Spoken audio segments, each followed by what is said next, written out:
When maiden love she sits and sighs, she wanders to and fro. Unbidden teardrops fill her eyes. To all questions she replies with a sad hey-ho.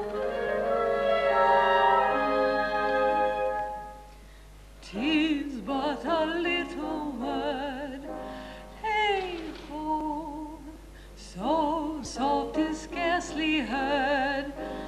Hey-ho, an idle breath, yet life and death may hang upon a maid's hey-ho. An idle breath, yet life and death may hang upon a maid's hey-ho.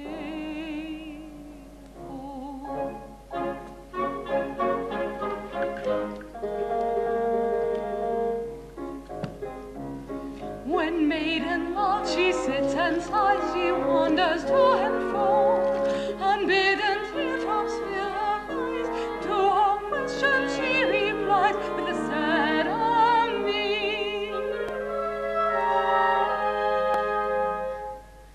'Tis but a foolish sigh, me, born but to droop and die. Me, yet all the sense of eloquence lies hidden in a maze of me. Yet all the sense of eloquence lies hidden in a maze of me. Of me, of me. Yet all the sense of eloquence lies hidden in a maze of me.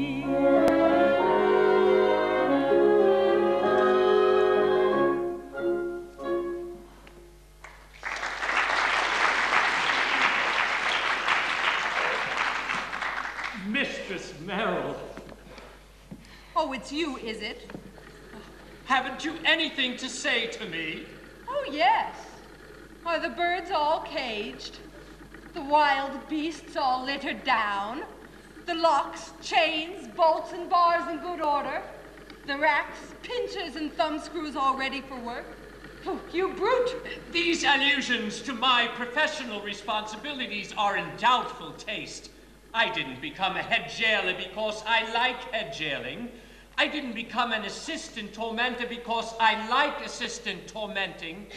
We can't all be sorcerers, you know. Ha ha, you brought that upon yourself. Colonel Fairfax is not a sorcerer. He's a man of science, an alchemist. Well, whatever he is, he won't be one long, for he's to be beheaded today for dealings with the devil. His master nearly had him last night when fire broke out in the Beauchamp Tower. How I wish he had escaped in the confusion.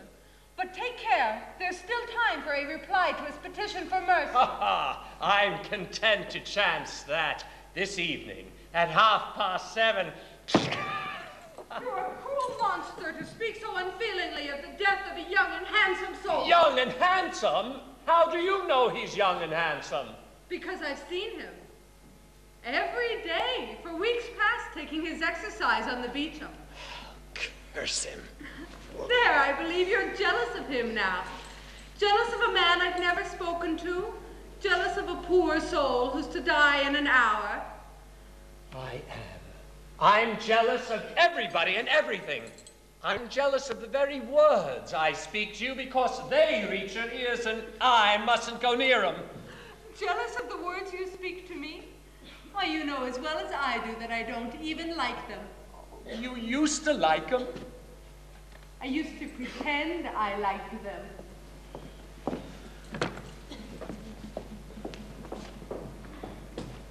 It was mere politeness to comparative strangers.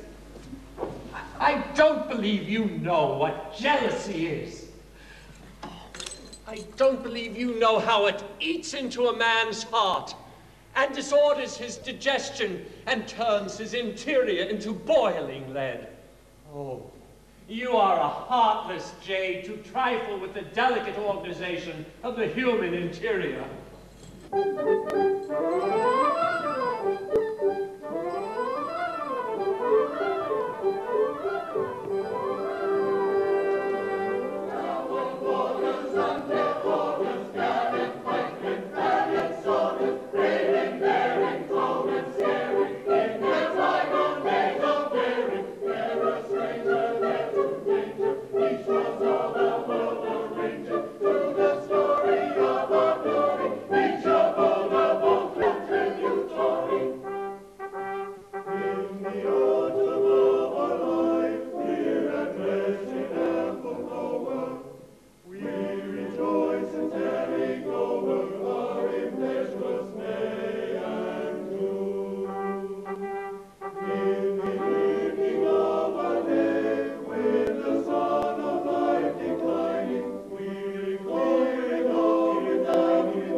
Good day to you.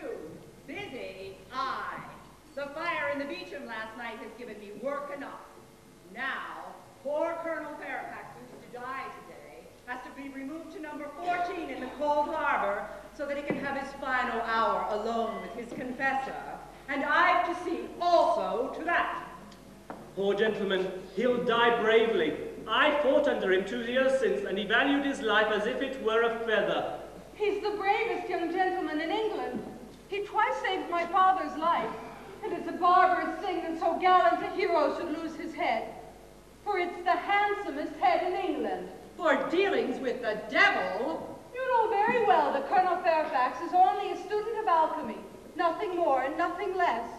But this wicked tower must be fed with blood, and that blood must be the best and bravest in England, or it's not good enough for the old blunderbore.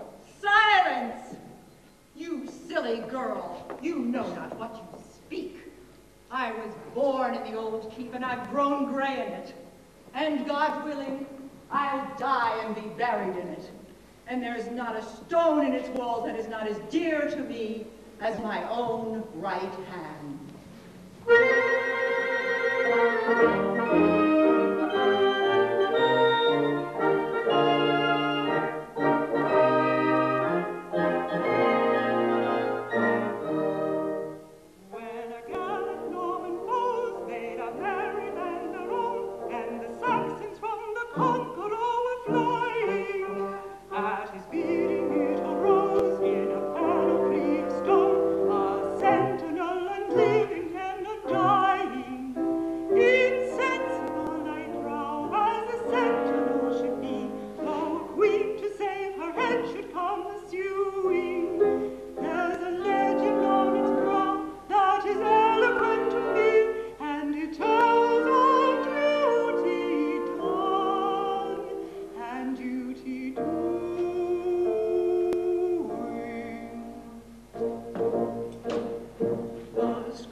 Within its wall of rock, the flower of the brave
one hope yet.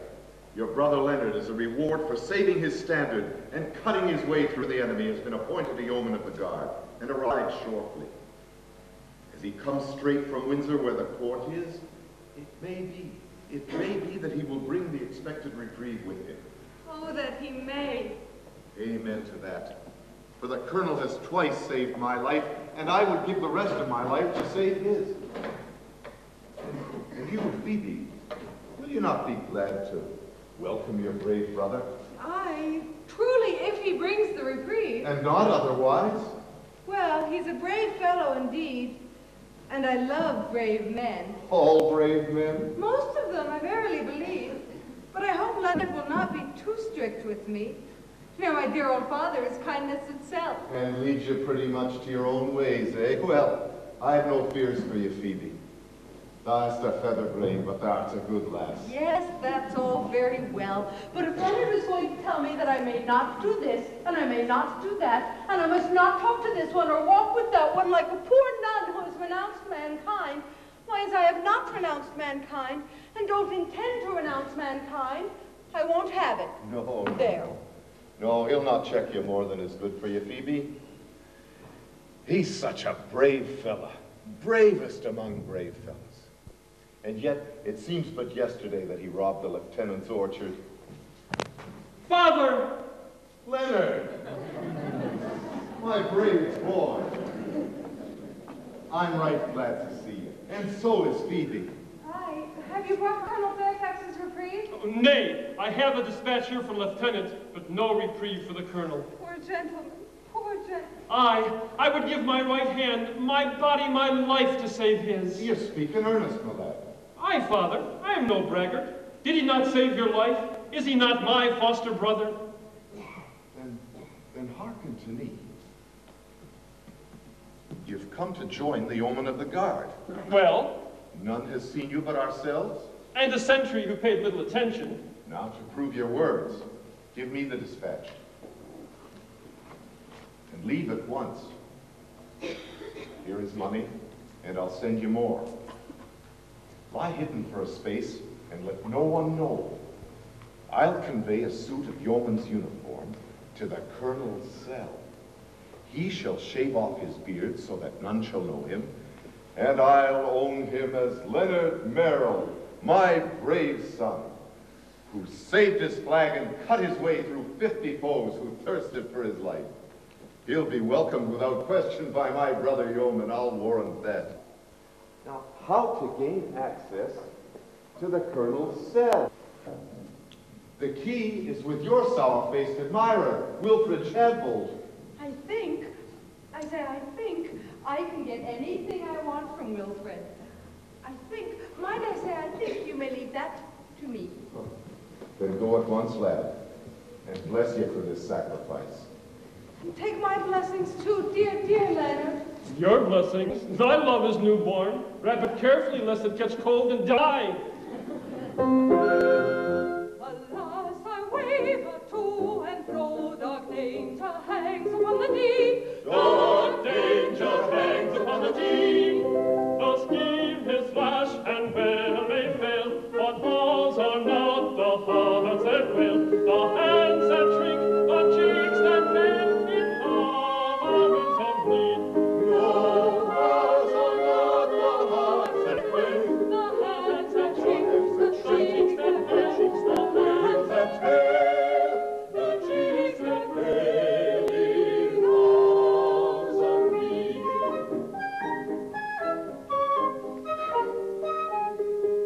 The air I breathe to him I owe, my life is his, I count it not.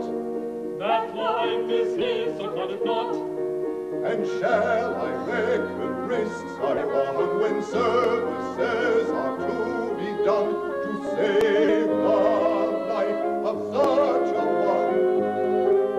Unworthy thought, unworthy thought. And shall we reckon risk we run to save the life of such a one? Unworthy thought, unworthy thought.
Tower to await his end in solitude. But softly, the lieutenant approaches. He should not see you weep. Hold! Colonel Fairfax, my old friend. We meet sadly. Master Richard, I greet you with goodwill, and I thank you for your care of me. Death comes here like a courtly gentleman, and gives notice that one may not be taken unawares. Sir, you bear this bravely, as a brave man should. Why, sir, it is no light boon to die. Truth to tell, I would gladly have my life. But if that may not be, I have the next best thing to it, which is death. Believe me, sir, my lot is not so much amiss. Father, I cannot bear it. My poor lass. No, pretty one, why do you weep? Come, be comforted. Such a life as mine is not worth weeping for. Sergeant Merritt, may I greet my old friend? Why, man, what's all this? Keep a stout heart, good fellow. We are soldiers, and we know how to die, you and I. Take my word for it. It is easier to die well than to live well. For truly, I have tried both.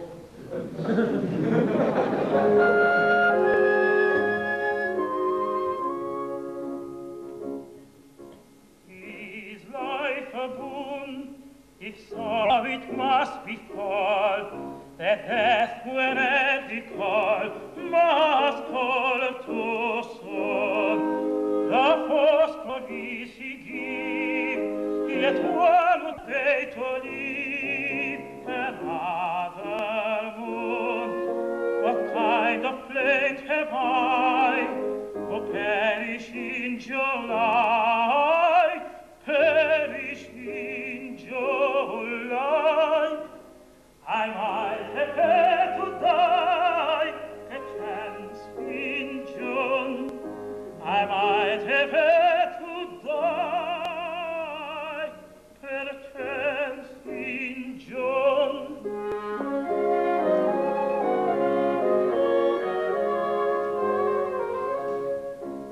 Is life a song, then count it not a wit, nay, count it not a wit, berries were kind with it.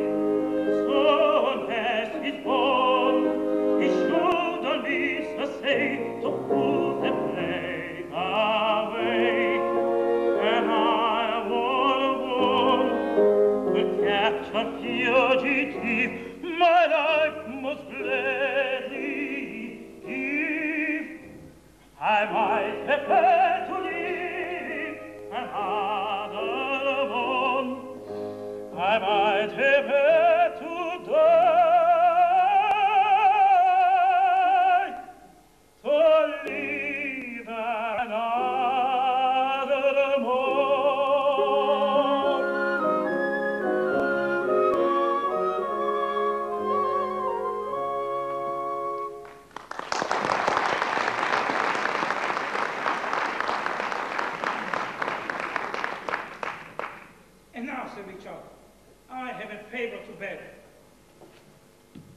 I am here because my kinsman has charged me with sorcery in order that he may succeed to my estate, which devotes to him provided I die unmarried.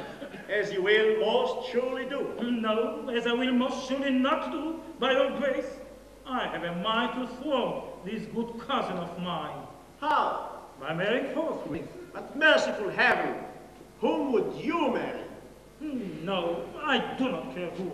So, my good Sir Richard, if you would serve a poor soldier who has but an hour to live, find me the first that comes, young or old, pretty or ugly.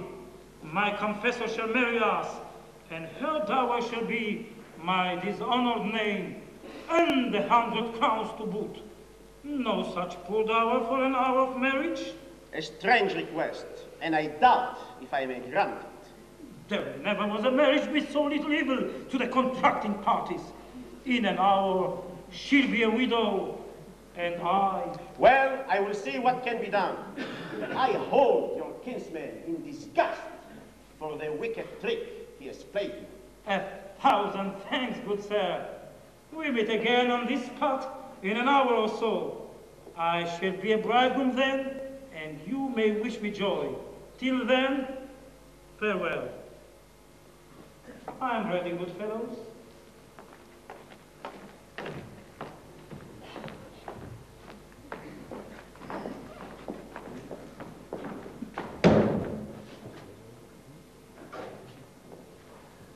He is a good man, and it is a pity that he should die.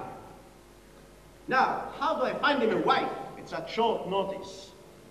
Well, the task should be easy.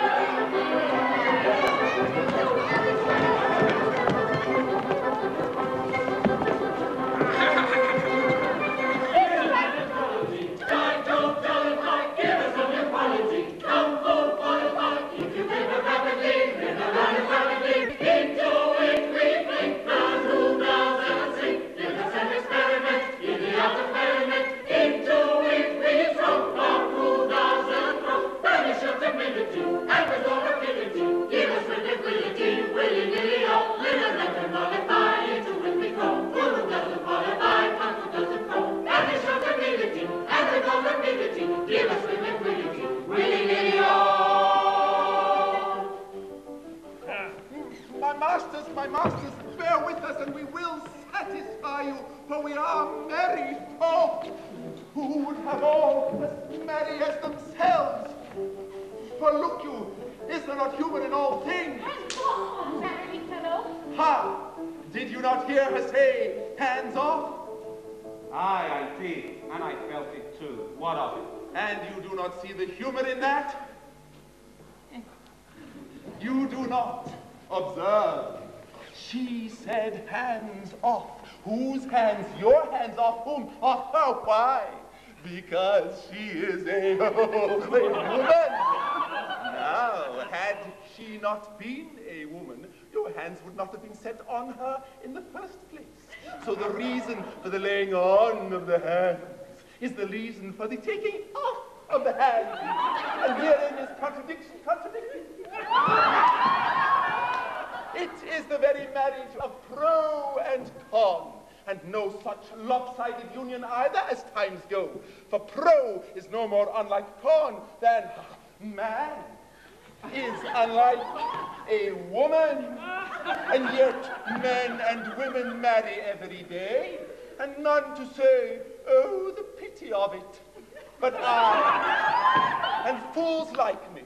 Now, my master, wherewithal shall we entertain you? Let us give them the singing farce of the merry man and his maid. Yes. Yes! Therein is song and dance too. Oh, yes.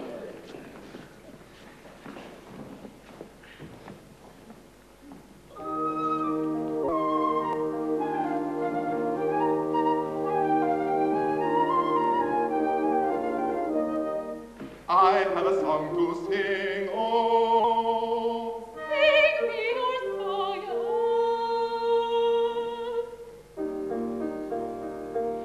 is sung to the moon by a lovelorn loon who fled from the mocking throng. Oh, it's a song of a merry man moping mum, whose soul was sad and whose glance was glum, who sipped no sup and who craved no crumb, as he sighed for the love of a lady.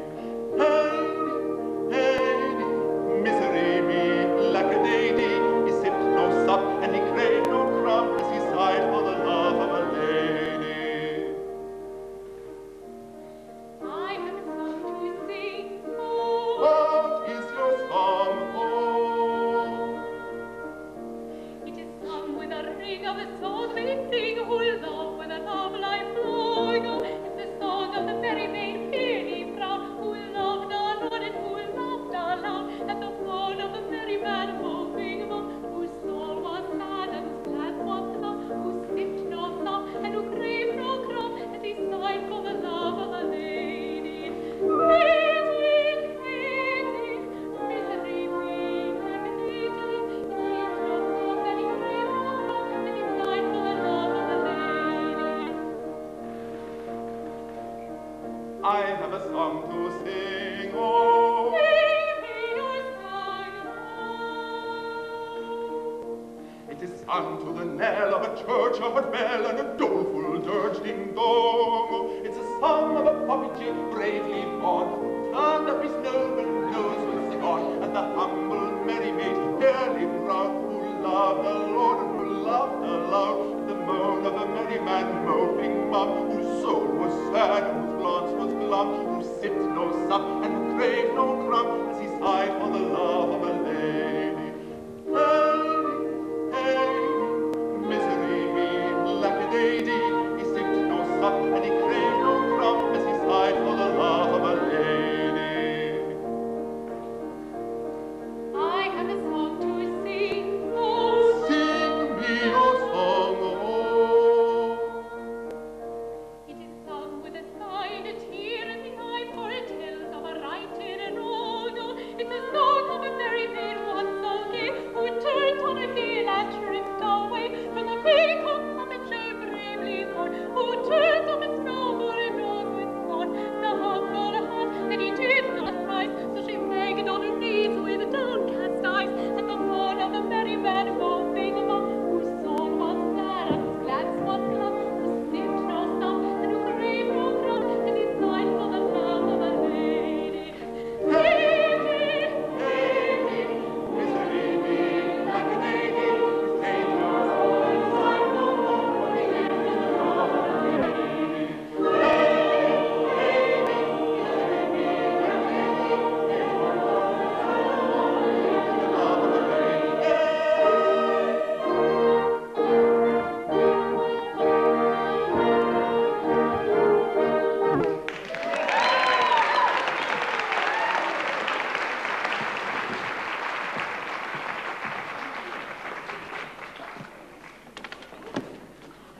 A kiss for that pretty maid.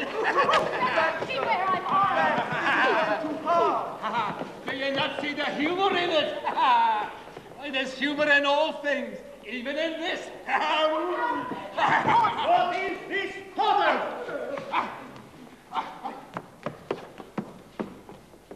Sir, we would sing to these folks, and they would have repaid us with gross courtesy but for your honor's coming. Be off with you!